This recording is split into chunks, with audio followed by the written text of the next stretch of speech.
Hormuz జలసంధిలో నౌకల రాకపోకల మీద ఆంక్షలు కొనసాగుతున్న తరుణంలో సౌదీ అరేబియా క్రూడ్ ఆయిల్ ధరని భారీగా పెంచేసింది.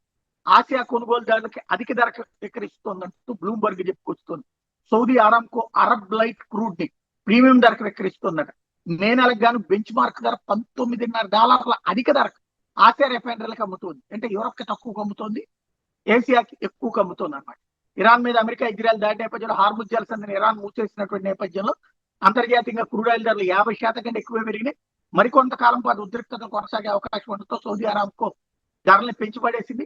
మరోవైపు మే నెలలో చమురు ఉత్పత్తి కోటాను రోజుకు 2,06,000 బ్యారెళ్ల మేర పెంచడానికి చమురు ఎగుమతి దేశాల సమాఖ్య ఒపెక్ సూత్రప్రాయంగా అంగీకరించింది.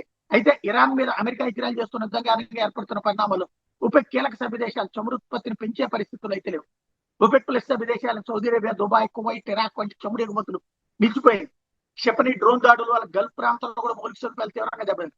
ఒకవేళ ఇప్పుడే యుద్ధం ఆగి హార్ముజ్ జలసంధి వెంటనే తెచ్చుకున్నా చమురు సరఫరా సాధారణ స్థితికి చేరుకోవడానికి, ఉత్పత్తి లక్ష్యాలు అందుకోవడానికి సమయం పడుతుంది అన్నది అధికారులు చెప్తున్నమాట.